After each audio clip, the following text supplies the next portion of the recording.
Hello everyone, welcome to a small series where I am testing the waters in content creation. Until my setup allows for better recording quality, I will be using various tools to assist me in getting my content out there. Without further interruptions, here is a subclass idea I had for Dungeons & Dragons 5th. In the mystical realms within the world, the Soul Weaver wizards are a rare and enigmatic order, emerging from a convergence of forbidden knowledge and the inescapable mysteries of life and death. Their origins can be traced back to a cryptic and ancient tome known as the Codex of the Ephemeral, said to be written by a long-forgotten archmage who delved deep into the secrets of the afterlife. The Codex's cryptic pages revealed how to capture and harness the essence of souls, creating the foundation for the Soul Weaver tradition. The Path of the Soul Weaver. Those who choose to follow the path of the Soul Weaver wizards become scholars of life and death. They are driven by a relentless curiosity about the nature of existence, the transition from life to death, and what lies beyond. Soul Weavers are often solitary and introspective individuals, known to spend years in research and meditation to unlock the secrets of the soul.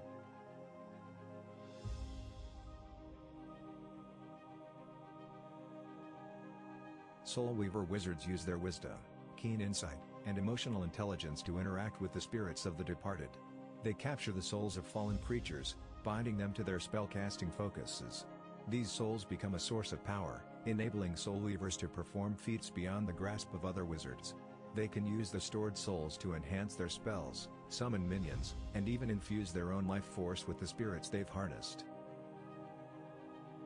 The magic of a Soul Weaver is often tinged with a spectral and ethereal quality, drawing upon the energies of the souls they've captured. Their abilities provide a unique blend of necromantic power and spiritual insight, making them both feared and respected by those who understand the depths of their mastery. Soul Weaver wizards are frequently sought after as experts in matters of life and death. They are often called upon to commune with spirits, investigate hauntings, and provide guidance on matters related to the afterlife. The Order of the Soul Weavers, although secretive and elusive, is a source of great knowledge and power in the world, offering a unique perspective on the delicate balance between the living and the dead. Soul Harvesting. You are versed in dead and undead arcana and have a unique spellcasting focus that has some hidden abilities that you have yet to discover. The spellcasting focus can be jewelry, a replacement eye, grimoire, etc. Discuss the idea with your DM and come up with something you like and is feasible within your campaign. Starting at 2nd level.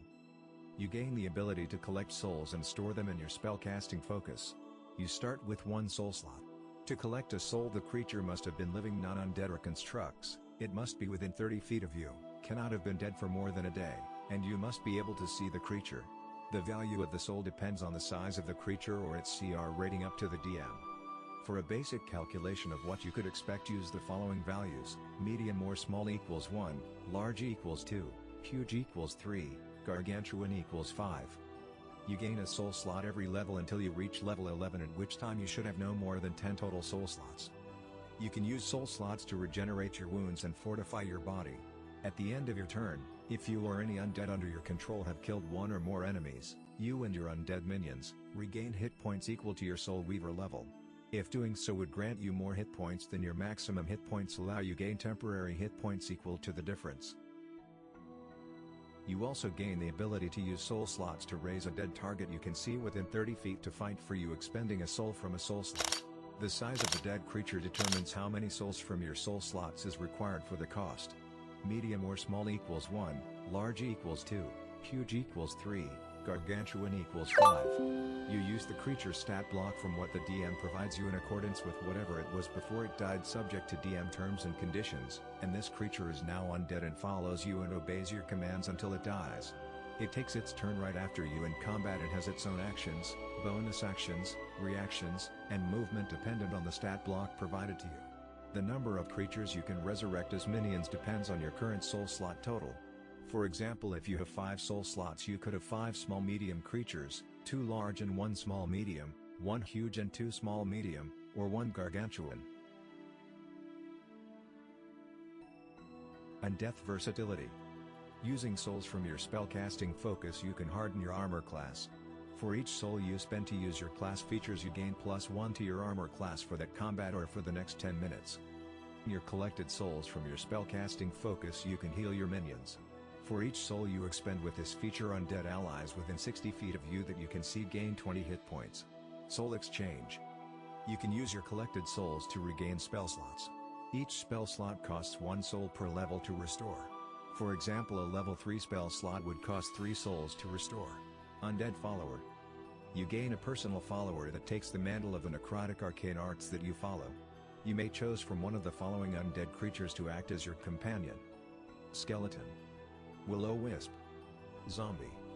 You can change between which follower you have freely while not in combat, a dungeon, or traveling. Otherwise you may only do so once per day. The skeleton will be dressed as a butler and aid in carrying your things around. They will have a bag of holding. The zombie will be an undead fighter with 2 short swords and have a multi-attack with each of them. If the follower is reduced to 0 hit points, it will need to be resummoned after you long rest. The resummoning costs 25 GP worth of materials such as bone dusts, rotten flesh, and wisp wrappings, as well as a soul from your soul slots. Greater in Death Versatility.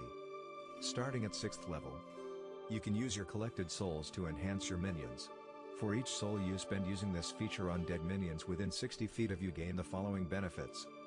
1 soul, +1 to attack and damage rolls.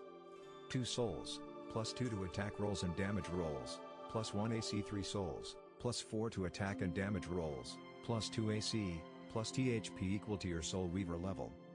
4 souls, +6 to attack and damage rolls, +3 AC, +THP equal to 2x your Soul Weaver level. 5 souls, +10 to attack and damage rolls, +4 AC, +THP equal to 3x your Soul Weaver level, advantage on attack rolls.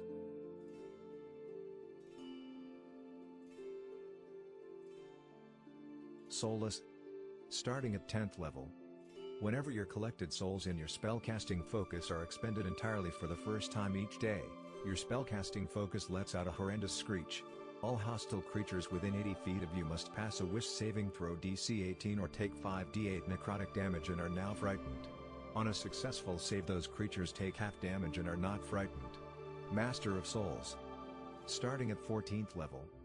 You have become a master of undead arts. You now can collect 2 times the amount of souls you normally could, increasing the maximum to 20. Your undead minions no longer decay and there is no limitation to how many you can command.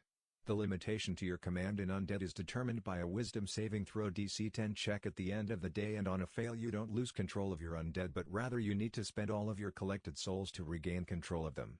Your undead follower types upgrade to the following creatures: Death Knight, Skull Lord, Death Tyrant. You can also swap your follower at will as many times as you'll like. Your Skull Lord still has its original bag of holding and keeps whatever was inside it. Thank you for listening in. Hopefully you found this to be, if anything, interesting to lend your ears to. If you liked it, consider liking the video, subscribing, and commenting below with ideas or thoughts on this concept. To see a readable version, check the video description for a link to the DnD Beyond page.